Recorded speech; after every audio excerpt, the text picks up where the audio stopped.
오늘 마태복음 21장 1절로 12절 말씀을 통해 누구뇨라는 제목으로 은혜 나누기 원합니다.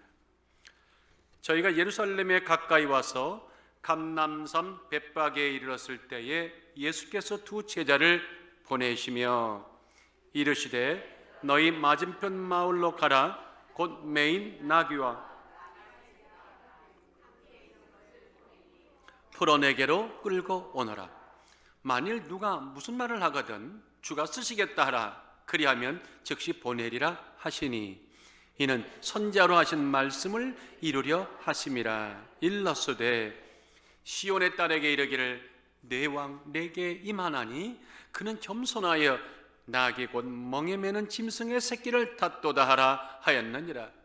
제자들이 가서 예수의 명하신 대로 하여 나귀와 나귀 새끼를 끌고 와서 자기들의 겉옷을 그 위에 얹음에 예수께서 그 위에 타시니 무리의 대부분은 그 겉옷을 길에 펴며 다른 이는 나뭇가지를 베어 길에 펴고 앞에서 가고 뒤에서 따르는 무리가 소리질러 가로되 호산나 다윗의 자손이여 찬송하리로다. 주의 이름으로 오시는 이여 가장 높은 곳에서 호산나 하더라. 예수께서 예루살렘에 들어가시니 온 서경이 소동하여 가로되 이는 누구냐 하거늘 계속해서 무리가 가로되 갈릴리 나사렛에서 나온 선지자 예수라 하니라. 다 같이 예수라 하니라. 예수라 하니라. 오늘 제목은 누구냐 누구십니까? 라는 제목입니다. 종료주일이란 말을 방금 드렸는데 우리가 이미 너무 알고 있죠. 예수님께서 인류 구원을 위해 십자가를 지시려고 2000년 전 예루살렘으로 입성하시던 6월절을 기념하여 지키려고 입성하시던 그 날을 기념하는 주일입니다. 여러분들 사순절이라고 들어보셨잖아요. 부활절로부터 40일 되는 날부터 그 사순절이 시작이 되는데 사순절부터 6번째 되는 주일이 오늘입니다. 아울러서 고난주간 패션 위기 시작이 되는 첫날이기도 합니다. 굉장히 중요하죠. 이번에 고난주간을 정말 어느 때보다 영적으로 잘 보내시기를 주의 이름으로 축원합니다. 2000년 전 오늘 나귀를 타시고 예루살렘으로 들어오시던 예수님, 우리가 성경에 나타난 예수님의 그 기록들을 하나하나 살펴보면 어떤 큰 힘을 가진 왕이나 전쟁터에서 이긴 개선장군처럼 그 행렬은 화려하진 않았어요. 나귀를 타고 입성하시던 그 모습은 화려한 모습은 아니죠. 그러나 그를 환영하는 인파들의 군중들의 열기와 기쁨은 그 어떤 입성보다 영접보다 대단했다, 엄청났다. 어떤 이들은 큰 소리로 호산나를 외치며 어떤 이들은 나무가지를 베어서 땅에다가 피며 그야말로 많은 무리들이 그를 쫓고 따르는 일대 장관이었다고 성경은 기록이 되어 있습니다. 그래서 오늘 8절 9절 아까 읽으신 말씀 보세요. 무리의 대부분은 그 겉옷을 펴며 다른 이는 나무가지를 베어 길에 펴고 앞에서 가고 뒤에서 따르는 무리가 소리질러 가로되 호산나 다윗의 자손이요 찬송하리로다. 주의 이름으로 오시는 이여 가장 높은 곳에서 호산나 하더라. 이렇게 기록이 되어 있어요. 여러분들, 이 나무가지, 여기서 말한 나무가지는 어떤 나무가지죠? 종려나무가지죠. 저기 화면에 보이는 저 나무가지입니다. 유대인에게서 종려나무는 아주 특별한 의미가 있죠. 번영, 존경, 희열, 승리를 상징하죠. 그래서 종려나무가지를 흔들었다고 하는 것은 그냥 어떤 일반적인 행위가 아닙니다. 왕이나 개선장군에 대해서 최고의 경의를 표시할 때 종려가지를 흔들었다는 겁니다. 여러분들 계시록의 7장 9절에 보면 종말론적인 마지막 날 수많은 무리들이 구원받은 큰 무리가 하나님 보좌와 어린 양 앞에서 종려가지를 흔들며 찬양하는 그 내용이 왜 그랬을까? 이제 이유가 까닭이 이해가 되는 순간입니다. 계시록 7장 9절에 말씀하기를 이 일 후에 내가 보니 각 나라와 족속과 백성과 방언에서 아무나도 능히 셀 수 없는 큰 무리가 흰 옷을 입고, 믿으시면 아멘, 손에 종려가지를 들고 보좌 앞과 어린 양 앞에 찬양하더라. 여러분들 그 광경 그 자리에 꼭 있으시기를 주의 이름으로 축원합니다. 옆에 분들에게 꼭 있어야 됩니다. 시작. 꼭 있어야 돼요. 호산나. 호산나라는 말 어떤 말입니까? 히브리 말로 호시아나. 다 같이 호시아나. 호시아나란 말인데, 호시아나라는 말은 지금 당장 구원해달라는 말입니다. Oh Lord, save us now라고 하는, 지금 당장 구원해달라고 하는 그런 말이죠. 자, 그래서 예루살렘에 모인 수많은 인파는 그렇게 뜨거운 지지와 호산나를 외치고 종려나무들 깔며 예수님을, 구약에 예언되었던 메시아가 왔다고, 이제 도래했다고 기쁘게 영접했습니다. 그때에 그들이 외쳤던 호산나라는 그 말, 지금 당장 구원해달라는 말은 오늘도 우리가 이 말씀을 들을 때 어떻게 들리냐면, 구원을 향한 간절한 군중들의 강력한 절규다, 강력한 외침이다. 대망을 꿈꾸는 자들이 오늘도 부를 수 있는 말을, 외칠 수 있는 말은 다 같이 호산나. 시작. 호산나. 호산나입니다. 여러분들 2000년 전 그날의 호산나나, 오늘 이 아침에 부르는 호산나나, 과연 차이가 있을까요? 달라졌을까요? 어떤 연관성도 없을까요? 그렇지 않습니다. 그때 부르는 호산나나, 지금 외치는 호산나나, 구원을 향한, 하나님 구원해달라고 하는 열망과 간절함에 있어서는 전혀 차이가 나지 않습니다. 어찌 보면 그때보다 지금 오늘 이 팬데믹 상황 속에서 주여 지금 당장 즉시 구원해달라는 말이 더 절박하고 더 뜨겁고 더 간절합니다. 호산나가 절실히 요구되는 이 아침, 오늘 그 외침이 누구도의 외침이 아니라 나의 외침이 되고 우리의 외침이 되는 오늘 이 아침 꼭 되시기를 주의 이름으로 축원합니다. 오늘 어느 때보다 이 시대가 참으로 정말 죄가 죄인지를 모르는, 정말 죄가 죄처럼 느끼지 않는 아주 황당한 시대를 우리는 살고 있습니다. 유혹도 너무나 많아서 여러분들 교회 밖으로 나가는 순간부터, 아니 지금 이 순간에도 예배 드리다가도 어떤 고민과 갈등의 유혹 속에 빠진 분들 계시다면 지금 자유로워지시길 주의 이름으로 축원합니다. 교회 한 발만 나가고 나면 수많은 유혹들이 매일매일 도전장을 내밀고 엄습해오는 그런 때, 그런 시기입니다. 그래서 저는 이렇게 말하고 싶어요. 온 사방이 다 위기덩어리다. 자, 이런 때 오늘 이런 지금에는 본문이 우리에겐 더욱더 가슴에 와닿을 수밖에 없다는 겁니다. 지금 구원해달라는 겁니다. 당장 구원해달라는 말씀입니다. 예루살렘의 그 당시의 분위기는 완전히 감격의 한마당이었습니다. 분위기는 계속 업됐죠. 그럼 여러분들 그동안 성경을 오래 읽으셨으니까 이 예수님이 예루살렘에 입성하시는 그 많은 인파들이 환영하던 그 외침과 강력한 감동의 연장이 계속 이어졌나요? 불과 며칠도 못 돼가지고 그렇게 외치는 자들이 갑자기 야수로 돌변해가지고 예수를 십자가에 못 박아 죽이라고 부르짖던 그 군중, 노한 군중으로 돌변했습니다. 저는 요한복음 19장 15절, 특별히 요한복음 19장 상반절의 그 내용을 볼 때 참 가슴이 막 제가 찔림을 당하는 그런 아픔이었습니다. 저희가 소리 지르되 다 같이 없이 하소서, 없애달라는 겁니다. 없이 하소서, 저를 십자가에 못 박게 하소서. 즉 누구를 없애달라는 겁니까? 예수를 없애달라는 겁니다. 메시아라고 영접했던 예수를 당장 걷어가달라는 겁니다. 아니 도대체 무엇이 얼마나 어떻게 잘못됐길래 그들이 호산나를 외치며 지금 당장 보내줄 것 같처럼 그렇게 열렬히 환영하던 그 외침과 땅을 진동하던 분위기는 온데간데 없고 잔인한 야수로 바뀌어서 돌변하여서 예수를 없애달라고 하는 겁니까?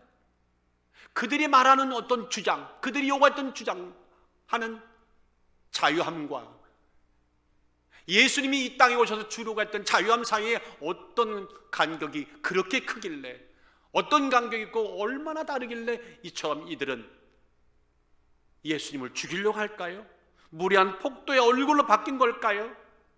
오늘 이 시대에 바로 이 지금 오늘 나의 상황 속에서 호산나를 외치고 그 호산나의 참수혜자가 되기를 원하시는 분들이라면 오늘 이 본문으로 돌아가서 왜 무엇이 잘못됐길래 결국 그들은 호산나의 응답을 받지 못했을까? 그 내용을 확인하고 우리는 받읍시다. 우리는 구원을 받읍시다. 응답을 받읍시다. 그들이 받지 못했던 거 두 가지 이유입니다. 첫째는 이겁니다, 여러분들. 누구든지 원하는 것을 하나님께 구할 수 있다 없다? 있습니다. 그런데 거기서 한 발짝만 더 내딛어서 내가 원하는 거, 내 목적, 내가 꿈꾸는 거, 내 입장이 아니라 하나님이 원하는 거, 예수님이 원하는 거, 예수님이 뜻하는 거, 예수님의 꿈 그 자리까지 나아가라. 한 발짝만 더 나아가라. 그리고는 거기서 그 모든 것들이 나의 것 되게 하라. 그때 그런 자들에게 하나님은 기쁘게 호산나의 외치는 함성에 보다 더 큰 응답으로 함께 하십니다. 아멘. 여러분들 물어봅시다. 예루살렘을 가득 메웠던 유대인들이 유월절을 지키러 왔던 수많은 순례자들이 예수님을 열렬히 환영했습니다. 그 열렬히 환영했던 환영이 순수했다고 생각하십니까? 예수님이 바라는 영접, 예수님이 바라는 환영 그거였다고 생각하십니까? 그들이 꿈꾸는 메시아, 예수님이 되고자 한 메시아 사이는 어떤 하등의 문제가 없을까요? 어떤 갈등이 없을까요? 동일할까요? 이런 질문들을 우리는 성경에 통해서 2000년을 거슬러 올라가서 그들에게 묻고 있는 겁니다. 그 군종들에게 묻고 싶은 겁니다. 많은 성경학자들이 이렇게 얘기합니다. 그때 2000년 전에 물론 매해마다 유월절을 지키기로 온 인파들로 가득했던 예루살렘, 적어도 2000년 전 그때는 그 작은 지금에 보면 크지 않은 성이죠. 예루살렘에 무려 270만 명 정도가 몰렸을 거라고 주장합니다. 어마어마한 무리가 그냥 바글바글하게 예루살렘 안에 다 모였습니다. 근데 신기한 것은 그 많은 대부분, 성경이 나오잖아요. 대부분이라고 했어요. 거진 그 많은 숫자들이 예수님을 영접하는 모습은 놀라울 정도로 똑같았다는 겁니다. 하나였습니다. 도대체 여러분들 호산나를 외치고 종려나무를 깔아가지고 열렬히 환영하는 그 270만 명에 거의 육박하는 인파들의 동일한 반응이 도대체 어디서 왔을까요? 예수님한테, 예수님으로부터 무엇을 기대하고 무엇을 보았기 때문에 이랬을까요? 저희가 성경을 들어가서 자세히 보니까 이유는 있더라고요. 첫 번째 이유가 뭐냐면 예수님이 예루살렘에 입성하셨던 그 모습이 구체적으로 말하면 스가랴 9장에 나와 있는 모습과 똑같더라는 겁니다. 그래서 그들은 메시아라고 확신했던 겁니다. 스가랴 9장 9절의 예언대로 오늘 읽으셨던 4절 5절에 보니까 그대로 입성했습니다. 이는 선지자로 하신 말씀을 이루려 하심이라. 이르렀을 때 시온의 딸에게 이르기를 내 왕이 내게 임하나니 그는 겸손하여 나귀 곧 멍에 매는 짐승의 새끼를 탔도다. 이렇게 기록되어 있어요. 말씀을 그대로 응답했습니다. 말씀을 그대로 예수님께서 재현했습니다. 그런데 더 기절초풍할 노릇은 스가랴 9장 10절에 있는 말씀입니다. 그런 모습으로 메시아가 예루살렘에 입성을 했을 때 나타난 그가 해야 할 일이, 하고자 한 일이, 할 일이 무엇인가에 대해 이렇게 말합니다. 내가 에브라임의 병거와 예루살렘의 말을 끊겠고 전쟁하는 활도 끊으리니 그가 이방 사람에게 화평을 전할 것이요, 그의 정권은 바다에서 바다에 이르고 유브라데 강 강에서 땅끝까지 이르리오다. 자, 여러분들, 이 말씀을 이해하게 따라 가지고요 여러 가지 해석이 나올 수 있는데, 적어도 2000년 전에 예루살렘에서 예수님을 영접했던 그들은 문자 그대로 해석했습니다. 자기들의 상황 속에 그대로 이해했습니다. 어떻게 이해했습니까?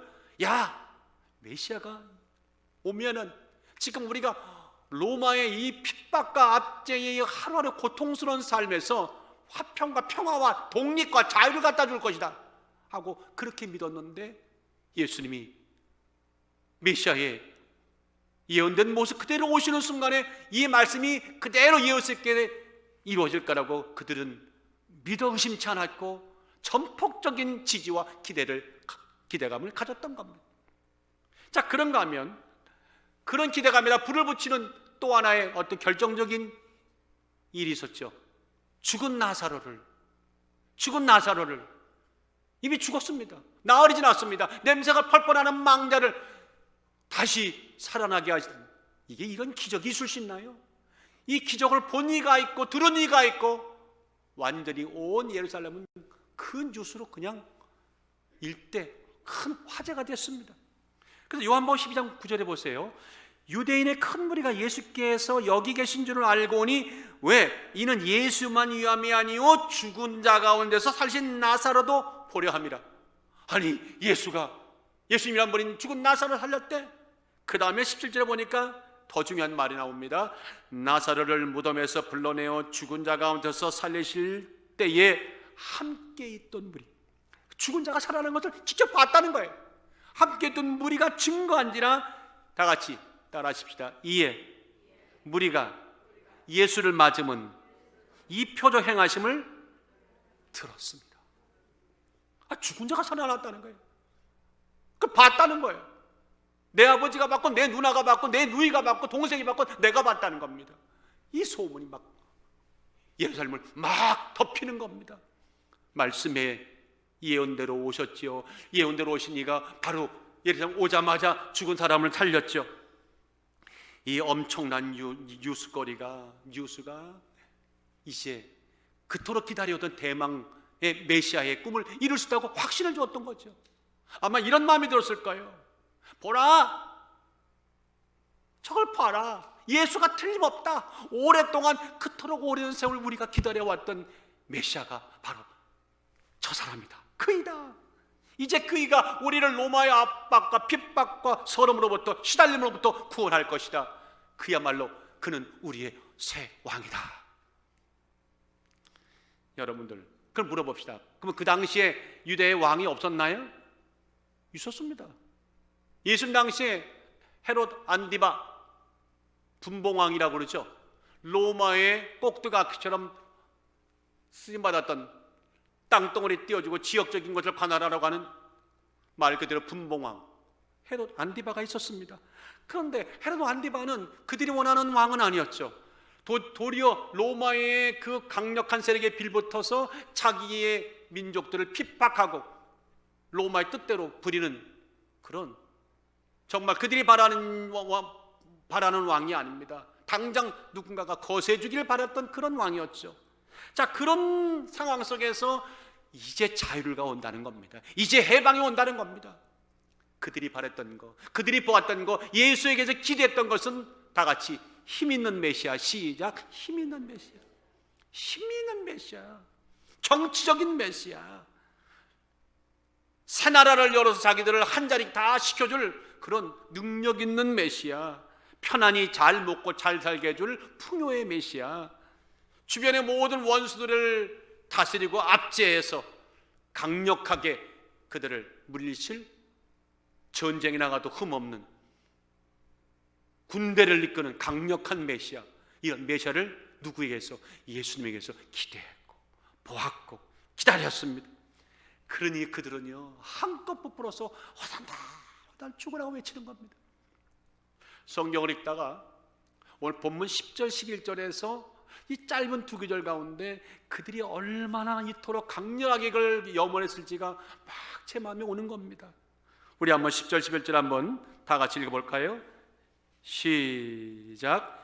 예수께서 예루살렘에 들어가시니 온 소동이 뭐라고요? 소동하여 가로되 이는 누구냐 하거늘 무리가 가로되 갈릴리 나즈렛에서 나온 누구라고요? 선지자 예수라 하니라.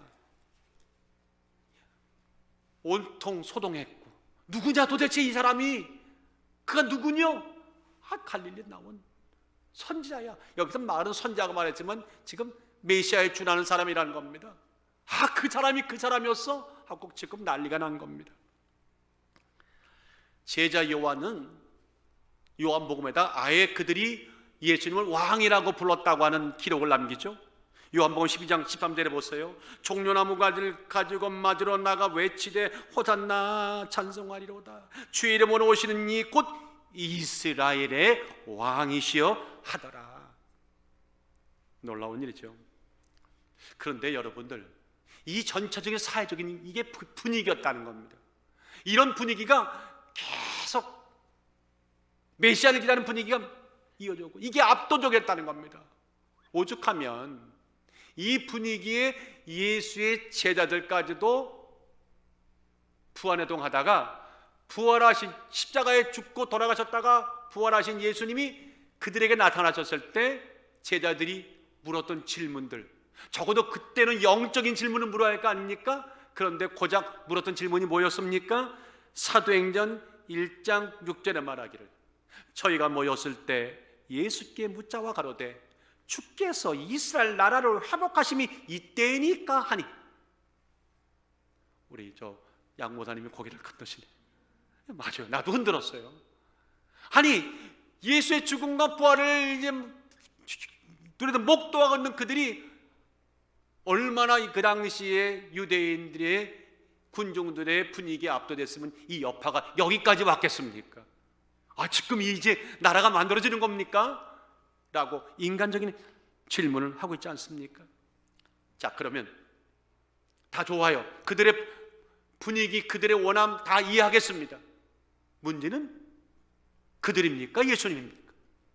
제가 볼 땐 예수님입니다. 정확히 말할까요? 예수님의 마음이죠. 예수님의 꿈이죠. 예수님의 바람이죠. 아직도 감을 못 잡으시네. 군중들이 어떤 메시아를 꿈꾸던 문제는 예수님이 어떤 메시아를 되고자 원했고 되셨고 되실 건가, 이게 문제 아닙니까? 이해가 되십니까? 군중들이 바랬던 메시아관과 예수님이 되고자 했던 메시아관, 하나님이 보내신 메시아의 모습은 일치하지가 않았다는데 여기 문제가 있다는 겁니다. 자, 그들이 원했던 것은 정치적인 메시아라고 그랬죠.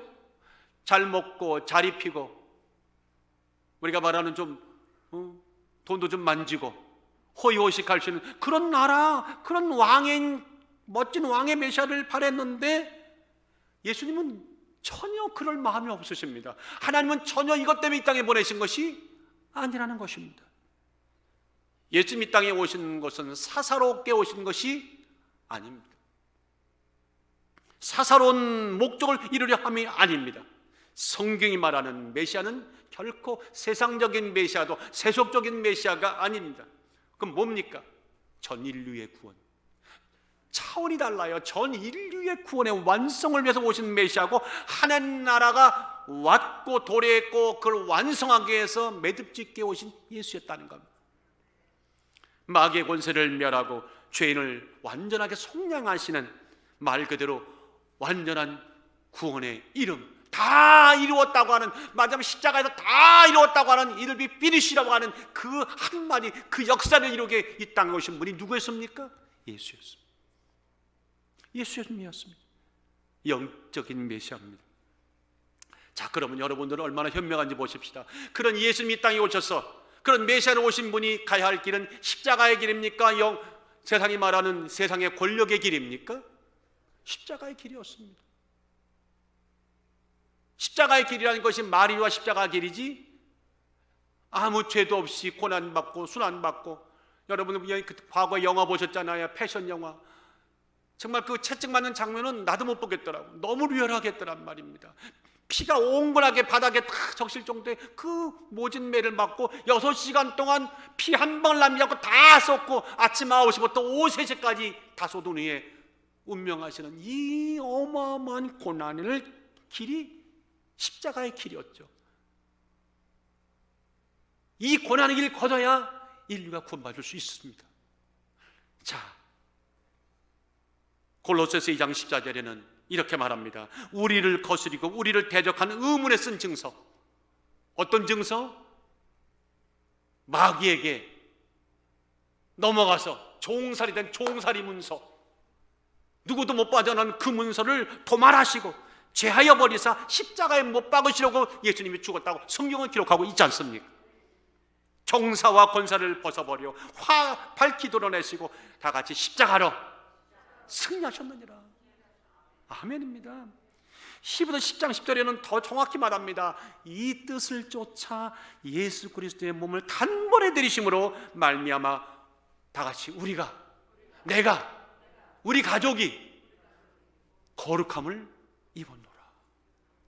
예수님이 이렇게 안 돌아가셨으면 나는 거룩과 거리가 먼 존재고, 여러분과 거룩과 거리가 먼 존재고, 구원과 영원히 평행선을 달려야 할 존재인데 그분이 십자가의 길을 가심으로, 나를 위해 가심으로, 그분이 가심으로 우리는 거룩함을 입었다.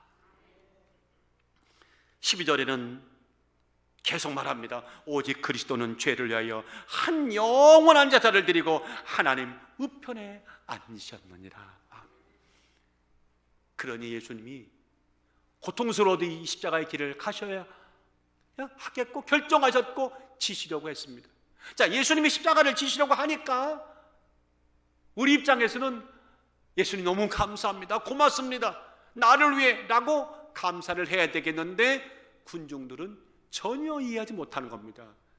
여러분들, 영성이 다르고 영혼이 어디에 있다라고 이렇게 다른 겁니다. 아니, 내가 원했던 것은 나를 먹여주고 입혀주고 재워주고 나를 높은 위치에 갖다 놓을 그런 힘 있는 메시아를 원했는데 고작 십자가 지고 묵묵히 죽어간다고? 우리를 속였구만, 우리를 기만했어 하고는 갑자기 돌변해가지고는 없이 하셔서 당장 십자가에 못 박아 죽이소서, 이렇게 됐던 거 아닙니까? 야멸차게, 저는 이렇게 이렇게 나왔어요. 내 노트에다가 야멸차게 물고 뜯었다, 막 물고 뜯어버렸습니다. 내 동댕이 쳐버렸습니다. 이유는 하나입니다. 우리가 원하는 왕의 메시아를 당신이 거부했기 때문에 우리는 당신이 필요 없습니다. 우리가 말하는 메시아는 저항 없이 묵묵히 아무 말 없이 맞고 채찍 맞고 찔림 받고 그냥 조용히 죽는 그런 허망한 메시아가 아닙니다. 그런 메시아는 용납할 수도 없고 따를 수도 없고 좇을 마음도 없습니다. 강력한 힘을 가진 메시아, 로마를 그냥 한 방에 천둥을 쳐서 번개를 쳐서 무너뜨릴 메시아를 원하고 있습니다. 제가 오늘 성경이 얘기하는 것 같지만 이게 다 우리들 얘기하고 있는 겁니다.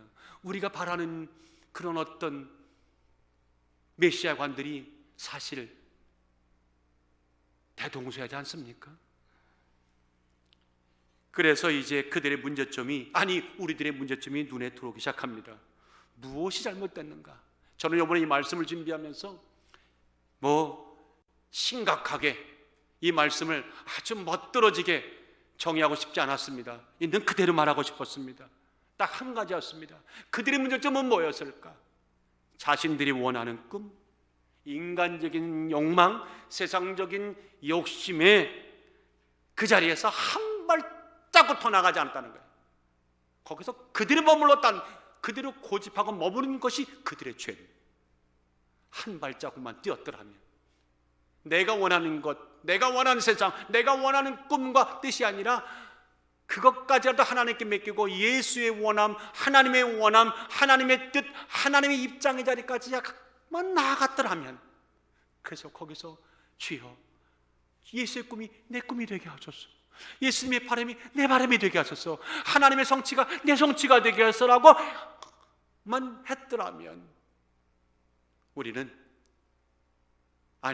그 당시에 그 모든 군중들은 호산나 지금 당장 구원해라라고 하는 그 부르짖음의 응답을 크게 영원토록 받았을 줄 믿습니다.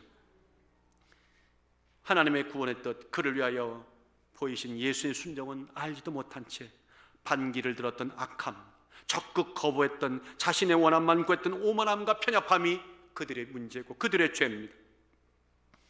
내가 얻을 이 현실적 이익만을 위하여 계산기를 계속 두드려댔던 그 무지, 불타는 이기심이 그들의 문제점입니다. 오늘 이 아침에는, 종료주의를 맞는 이 아침에는 적어도 십자가의 마음을 이제 새롭게 합시다. 다 같이 십자가의 마음을 새롭게 하자. 십자가의 마음을, 누구누구의 마음, 어느 나라의 마음, 어느 학자의 마음이 아니라 예수의 마음, 예수의 십자가의 마음으로 다시 여기다가 긋고 담고 아멘 합시다. 그 변화가 없으면요, 호산나의 어떤 응답도 없습니다. 저는 개인적으로 저도 지금 여러만큼이나 많은 기도 제목이 있습니다. 당장 응답받아야 될 제목들이 참 많아가지고 난 성도들의 마음을 이제 이해할 것 같아요. 요새 더 많이 하게 됐습니다. 시간과의 싸움과 같은 어떤 문제들이 막 엄습해 올 때, 내가 할 수 있는 것이 아무것도 없을 때 참 그 어마어마한 무게가 너무 눌리니까 난 그걸 처음 알았어요. 야, 토할 것 같은 육체가 반응을 하더라고. 아, 이렇구나. 이것이 성도들이 지금 저 삶의 현장, 이 처절한 이 모든 팬데믹의 상황 속에서 싸워나가는 우리 교우들의 고민과 갈등과 어려움이 이와 같겠구나. 저는 그렇게 느꼈어요. 자, 지금 당장 구원해 주세요. 이게 우리들의 마음이잖아요. 그런데 이때에 거기 머물지 말고 십자가의 자리로 한 발짝만 이동하고 나면 그 모든 싸움은 하나님의 싸움이 될 것입니다. 영적 분별력을 갖추십시다. 우리가 비록 돈은 좀 적고 건강은 좀 잃었고 사람에게 좀 어려움을 당했고 여러 가지 있을지라도 영적 분별력만큼은 넉넉해지기를, 풍성하시기를, 풍요하시기를 주의 이름으로 축원합니다. 영적 분별력이 없잖아요. 그러면요, 어떤 일이 벌어지는지 아십니까? 자신의 영적 상태를 보지 못합니다. 아이, 목사님, 남의 것도 못 보는데 내 거는요? 아니죠. 남의 거 못 보더라도 내 거는 봐야 할 거 아닙니까? 나의 영적 상태를 제대로 봐야 할 거 아닙니까? 근데 보지 못해요. 도리어 나는 문제없어, 나는 하쿠나 마타타야, 노 프라브름이야 라고 그런 무지에, 그런 자기도취에 빠지게 된다는 겁니다. 그래서 열렬히 주님을 환영해 놓고도 며칠 못돼요 예수를 십자가에 못 박혀 죽게 한 장본인으로 오늘 기록되는 그 수많은 270만 명이 넘는 군중들이 바로 이런 죄에 빠진 것이죠. 이런 착각에 빠진 것이죠. 그들에게는 가책도 없고 부끄러움도 없고 그들에게는 죄의식도 없었습니다. 참 무서운 일입니다. 그러므로 신명기 32장 28절에 말합니다. 그들은 모략이 없는 민족이라 그들 중에 분별력이 없도다. 만일 그들이 지혜가 있어 이것을 깨달았으면 자기들의 종말도 마지막 날도 분별하였으리라. 여러분들, 내가 영적으로 분별이 확실하다면 내가 죽을 날이 어떻게 죽을지가 보이겠죠. 안 보이시나요? 어떻게 죽어야 할지. 그럼 이렇게 합시다. 말을 바꿀게요. 좀 무서운 말 부드럽게 순화시킬게. 내가 영적인 분별을 갖춘다면 내가 죽을 때 어떻게 은혜롭게 죽을지를 알겠죠. 이래도 안 하면 어떻게 알게 될 것입니다. 적어도 내가 어떻게 죽어야 할지, 어떤 모습으로 죽게 될지, 그리고 어떻게 은혜롭게 이 땅을 떠나갈지, 천사들의 그 뜨거운 환영과 예수님이 저 멀리서 수고했다 오실 그날. 아멘. 예수님을 하나님이 꿈꿔 예비하신 우주적 구원의 메시아로 모셔드리는 것이 믿음입니다. 하나님이 바랬던 메시아를 그대로 인정하고 수긍하고 동의하고 받아들이는 것이 믿음입니다. 그것이 올바른 환영입니다. 그런 자들에게 하나님은 호산나의 응답을 주실 줄을 믿습니다. 믿음이란 그런 것입니다. 하나님 뜻과 작정과 행하심에 대한 우리의 적극적인 반응입니다. 저 어저께 우리 안수사님과 우리 장로님 당회가 3명의 아이들에게 이번에 침례를 원하는 아이들 문답을 했는데 참 달달달달 잘 배웠더라고. 100점 만점에 100점. 100점 만점에 100점. 근데 저는 그래도 이뻤어요. 너무 사랑스러웠어. 진짜 영적인 부모 만나서 교회에서 이렇게 크는구나. 저는 저희 부모님 예수 안 믿고 돌아가셔서 참 그런 혜택을 하나님이 그래도 주셨지만 좀 부러운 면이 굉장히 많았어요. 참 예수 믿는 부모 만난다는 게 행복이에요. 그리고는 어저께도 다 답변을 잘하는 거예요. 침례가 뭐냐, 교회가 뭐냐. 제일 먼저 내가 물었던 질문이 뭔지 아십니까? 우리 교회 이름은 무엇입니까? 근데 스프링 정간에 그들은 이제 점점 예수의 사랑으로 성장해 갈 것입니다. 십자가의 마음으로 성장해 갈 것입니다. 하나님이 원하는 뜻과 작정에 순종하는 그들이 되어 갈 것입니다. 하나님 주시는 엄청난 은혜와 엄청난 사명을 감당하기도 짧은 인생에 깨달음을 갖고 일찍이 예수 사람으로 변해 갈 것입니다. 사랑하는 여러분들, 그들만 그래 되겠습니까? 우리도 그렇죠. 짧은 인생 낭비하지 맙시다. 서로 마주보시고 낭비하지 맙시다. 시작. 낭비하지 맙시다. 낭비하면 십자가의 치명적인 원수가 되는 길입니다. 오 주여. 여러분들 이런 말 아십니까? Devil is in the details. 악마는, 마귀는 디테일이 있다. 그런 말이 있어요. 이 말이 원래는 이게 아니라 신은 디테일에 있다. God is in the detail. 이 말에서 파생된 하나의 격언인데 무슨 말인가 하면 디테일, 아주 세밀한 부분. 세밀한 부분이 중요하다. 그걸 강조하는 말이죠. 그런데 또 한편으로 말하면 전체적인 것에서는 다 오케이 했는데 들어가 보니까 그 세밀한 부분에 여기에 함정이 있을 수 있다. 조심하라. 이런 얘기도 됩니다. 자, 이걸 영적으로 말해볼까요? 마귀는요 항상 디테일 속에 숨어 있어요. 명품 신앙을 만들어가려면 디테일한 면을 추구해야 되겠죠. 그런데 한편으로 보면 마귀가 그 디테일한 면에 싹 숨어 있다가 교묘히 우리를 숙이고 넘어뜨리게 만들어요. 그러니까 여러분들이 참 잘하셔야 됩니다. 여러분들이 참 깨어 있어야 됩니다. 자, 예를 들면 열렬하게 예수님을 영접했던 그들이 결국 넘어진 것이 뭔지 압니까? 전체적인 뜻에서는 예수님을 환영했는데 깊이 들어가서 세밀함에 들어가니까 거기에 숨어있던 마귀의 우리를 왜곡시키는 거기에 그냥 꼬꾸라져 넘어진 겁니다. 마귀의 충동질에 넘어진 겁니다. 이런 거죠. 여보게들 생각 좀 해봐. 예수님이 십자가를 지고 구원을 완성하기 오셨다고? 이게 얼마나 좋은 거야. 하나님은 참 위대하신 분이네. 참으로 그 계획은 취지도 좋고 의도도 좋아, 은혜로워. 마귀가 그러는 거예요. 충분히 공감이 안 가요? 가요. 그 다음에 하는 말이 딱 이렇게 말해요. 그런데가 중요한 거야. 그런데 실제 삶이잖아. 삶은 실제 아니야. 우리가 받아들이기에는 너무 무거운 주제가 아니야. 예수님이 십자가를 지시고 그렇게 허망하게 주면 우리에게 남는 게 뭐가 있어? 당신에게 만져주는 게 뭐가 있어? 그 메시아가 와서 해준다고 하는 모든 것들은 다 없어지는 거 아니야. 이 사람은 메시아 아니야. 지금 여기다가 시간을 쏟으면 진짜 올 메시아의 길을 막는 거야. 다 같이. 그래서 빨리 제거하는 게 상책이야. 왜? 오실 메시아가 있잖아. 여러분들, 악마는 다 같이 마귀는 디테일에 있다.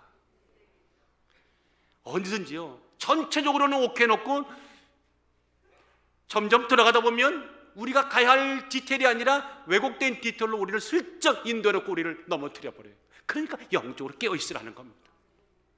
영적으로 깨어있으라.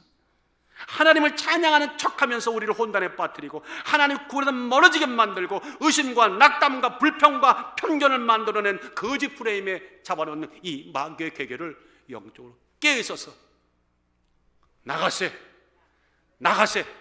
의심 버리고 찬양처럼 꼭 승리하시기를 예수 이름으로 축원합니다. 여러분들, 그래서 방법은 믿음으로 한 발짝 하나님께 더 나아가는 거, 그거밖에 없는 거예요. 한 발짝만 더 나아가 보세요. 하나님의 원하는 자리에까지 나아가 보세요. 히브리서 10장 20절 말씀하기를, 그러므로 우리가 마음의 뿌림을 받아 양심의 악을 깨닫고 몸은 맑은 물로 씻었으니 참마음과 온전한 믿음으로 하나님께로 나아가자. 오늘 나아가는 겁니다. 한 발자국만 더 뛰세요. 그러면 두 발자국부터는 성령이 도와주실 겁니다. 자, 그렇다면 오늘 본문에는 또 그들이 무슨 잘못을, 어떤 실수를, 어떤 큰 착오가 있었길래 호산나의 응답의 수혜자가 못됐을까? 두 번째는 이겁니다. 거센 유혹의 파도가 매일 밀려오는 인생 속에서 그럼에도 불구하고 맡겨진 사명을 감당할 수 있고 지킬 수 있는 힘은 다 같이 인내, 참음이다. 시작. 인내, 참음이다. 계속 우리에게요, 유혹이 몰려와요. 파도같이 밀려와요. 쉴 수 없이 몰려와요. 거기서 이길 수 있는 힘은 다른 거 아닙니다. 끝까지 참는 겁니다. 인내입니다. 십자가의 마음으로 끝까지 참고 견디는 자가 복됩니다. 그런 자에게 하나님은 반드시 호산나라의 응답을 주십니다. 군중들이 놓쳤던 것이 뭡니까? 바로 이거였습니다. 무슨 말씀인 거 아니? 이제 한번 설명을 드리겠습니다. 제가 오늘 이 본문을 주님이 주셔서 계속 묵상하는 가운데 저 스스로 이렇게 물었어요. 예수님이 예루살렘에 들어오시던 그때 인기가 굉장히 대단했지. 그렇지, 대단했지. 그 인기가 얼만큼 대단한지를 한눈에 파악할 수 있는 구절이 어디 있어, 참 목사? 그 단어가 있다면 무엇이라고 생각해? 라고 제가 스스로 자문했습니다. 그리고 저는 답변하기를 10절을 말했습니다. 예수께서 예루살렘에 들어오시니 온 성이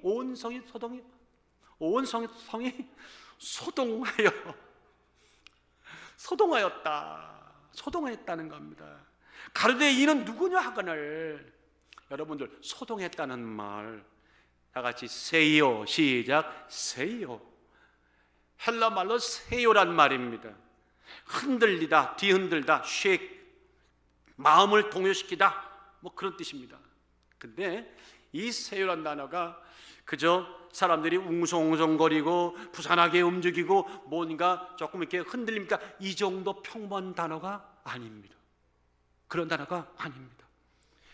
땅이 진동하고 바위가 터져 나오고 우리가 상상할 수 없었던 어마어마한 관계 막 벌어질 때, 가령 예를 든다면 마태복음 27장 51절에 정확히 말합니다.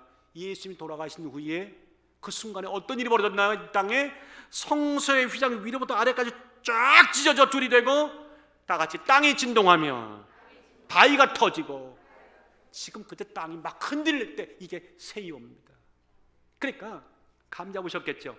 예수님이 입성하시던 날 그때 사람들의 열기와 인기가 그냥 와 그 정도가 아니라 마치 지진이 일어나서 땅이 온 지축이 흔들리면서 마구 요동치는 것처럼 사람들이 막 정신 못 차리게 기뻐하고 소리 지르면서 웃옷을 벗어벗기고 깔고 거기다가 펴고 종려가지를 막 끊었다는 겁니다. 주체하지 못했다는 거예요. 그래요, 이 표현이 좀 괜찮겠네. 주체하지 못했다. 열광의 도가니였다. 환호성과 외침과 엄청난 인파에 어마어마했다. 자, 그 다음에 제가 어떤 마음이 들었냐면, 그러면 그런 엄청난 인기, 엄청난 이 분위기를, 내가 마음만 먹으면 당장 그 모든 것이 내 것이 되고 나는 그들에서 군림할 수 있는 왕이 될 수 있는 그런 상황 속에서 예수님은 그들을 보면서 어떤 마음이었을까? 답해 보세요. 1번, 아무 느낌도 없다. 주님 무슨 돌아가셨나? 두 번째, 그래도 평안하다. 세 번째, 그렇지만 내 마음이 왠지 쿵덕쿵덕거려.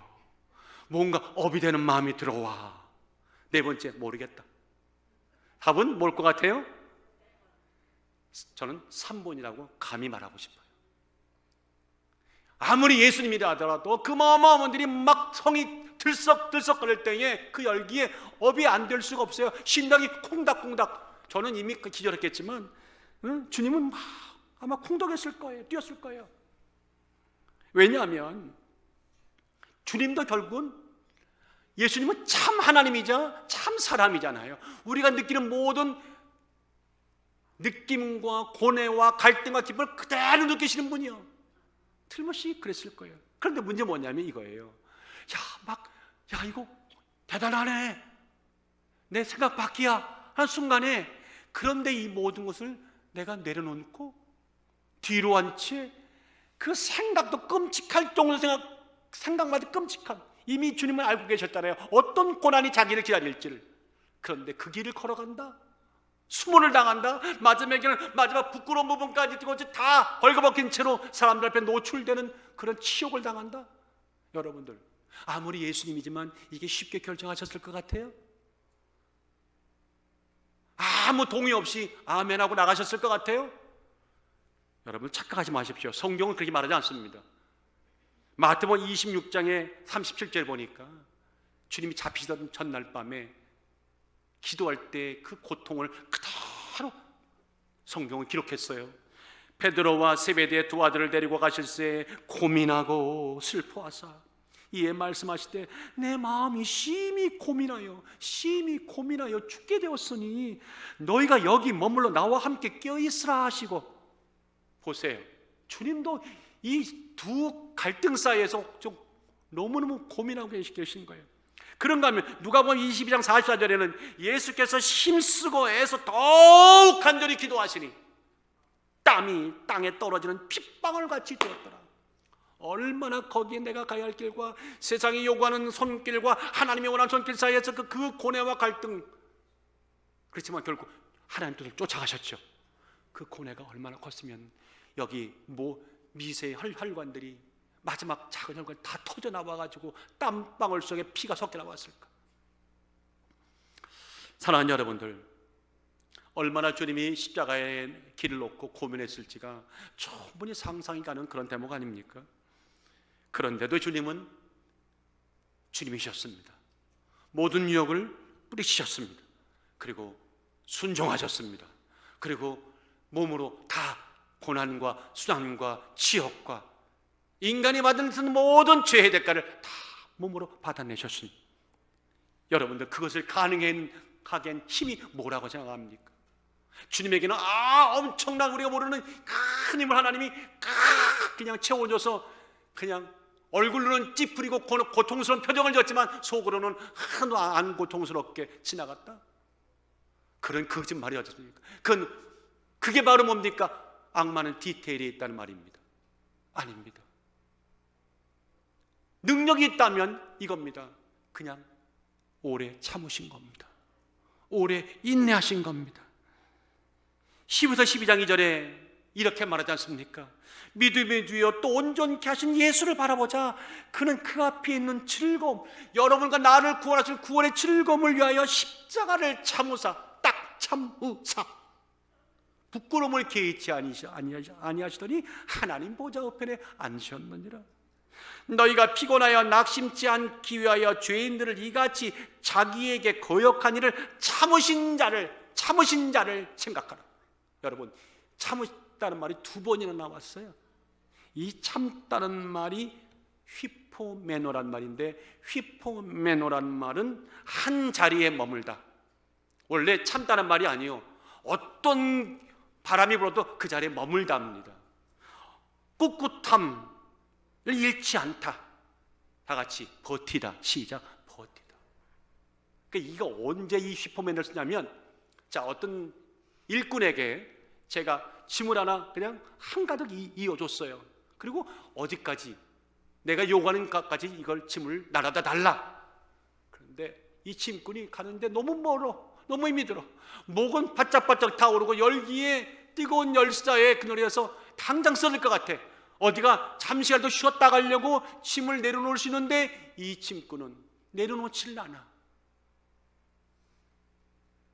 당장 죽어갈 것 같은 그런 고통 속에서도 짐을 이고 나갈 때 그 광경을 보면서 하는 말이 휘포매노, 이렇게 말하는 겁니다. 그러니까 참았다고 하는 것은 그렇게 참았다는 겁니다. 무거운 짐, 십자가의 길을, 그 사투를 벌이면서도 결국 포기하지 않고 견디셨죠. 예수님이 6시간 동안 십자가에 달리셨죠. 이미 달리기 전에 이미 죽은 목숨이죠. 초죽음 된 거죠. 살았다는 게 기적이었죠. 그리고는 7시간 양손과 양발에 거친 못에 찔려서 걸려 있었죠.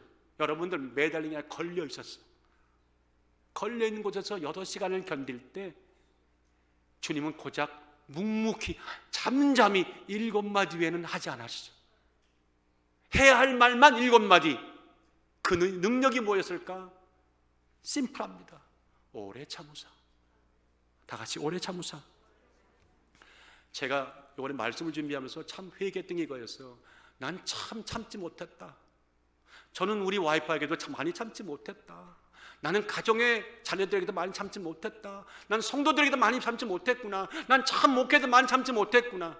부끄럽지만 그런 고백이 졸로졸로 나왔어요. 신앙이 뭐라고 생각하십니까? 참는 겁니다. 내가 무엇을 감히 이해할 수가 있겠습니까? 하나님이 내게 무엇을 보여주신들 내가 감히 이해할 수가 있겠습니까? 신앙은 이해하는 거라기보다는 비록 이해가 안 될지라도 하나님의 선하심을 믿고 묵묵히 참는 겁니다. 인내란 말이 부끄러울 정도로 그냥 참는 겁니다. 다 같이 인내가 믿음이요, 인내가 축복이다. 제 말입니까? 아닙니다. 야고보서 5장 10절에 말씀합니다. 형제들아, 주의 이름으로 말한 선자들로 고난과 오래 참음의 본을 삼으라. 그들도 그랬다는 거예요. 보라, 인내하는 자를 우리가 복되다 하나니 너희가 욥의 인내를 들었고 주께서 주신 결말도 보았거니와 주는 가장 자비하시고 긍휼히 여기신 자신이라. 계시록 3장 10절에 말합니다. 내가 나의 인내의 말씀, 그냥 말씀이 아닙니다. 인내의 성경 66권의 말씀, 1289장의 말씀을 지켰은즉 내가 또한 너를 지키어, 내가 또한 너를 지키어, 내가 또한 너를 지키어 시험의 때를 명쾌하리니. 사랑하는 여러분들, 참 신앙은 구절질이 많은 이론과 학설이 아니라 삶의 내 속에 일어나는 가장 지극히 일상적인 것들에 변합니다.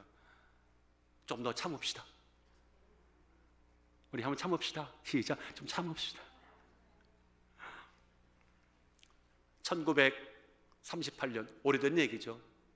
근데 이 사건이 중요했기 때문에 여러분 잘 아시는 타임즈, 유명한 세계적인 매거진 타임즈에 거기 타이틀에 The World's Greatest Christian Missionary, 세상에서 가장 위대한 선교사라고 하는 타이틀과 함께 어떤 분이 사진이 올라와 있어요. 누구냐면 스탠리 존스. 이 스탠리 존스 선교사는 아마 아시는 분 아실 거예요. 척박한 인도, 여러분 인도가 얼마나 선교하기가 지금도 어려운 때, 100년 전에 50년 넘게 거기서 선교 살다가 거기서 인생을 마친 위대한 선교사. 그래서 세상의 잡지도 위대한 선교사는 그였다 이렇게 지목하죠. 23살에 하나님이 선교사를 불렀는데 마음에 인도에 감동을 주고 인도로 갔는데, 그리고는 나가세요 갔는데, 여러분들 복음을 잘 열심히 나가면 전도가 잘 됩니까?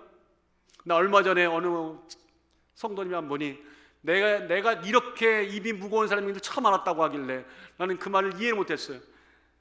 전도하려고 열심히 돌아다녔는데 Do you believe Jesus란 말이 그렇게 안 나오더래. 그래서 자기가 알았대. 나는 입이 무거운 여자구나. 진짜 저도 부끄럽더라고. 여러분은 그런데 그 인도에 가서 복음을 전한다? 그게 전한다 하더라도 열매가 맺히겠습니까? 잘 안 맺히죠.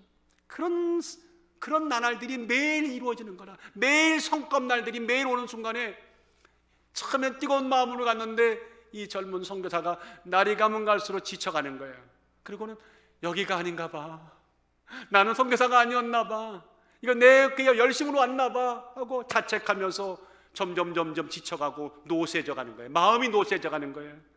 쇠잔해져 가는 거예요. 결국 마지막에 다 포기하고 돌아갈까 하는 지경까지 왔을 때 그러던 어느 날 사과나무 아래 잠깐 지쳐 쓰러져 있었어요. 그런데 그때 잔잔한 음성이 어디서 들려오는 겁니다. 존스야, 얼마나 피곤하니? 많이 지쳤구나. 놀래서 아니 이게 어디서 음성이 들리는 거지 하는 순간 알았어요. 하나님이 나를 말씀하는구나. 그리고는 답변했습니다. 하나님, 네, 많이 피곤합니다. 많이 지쳤습니다.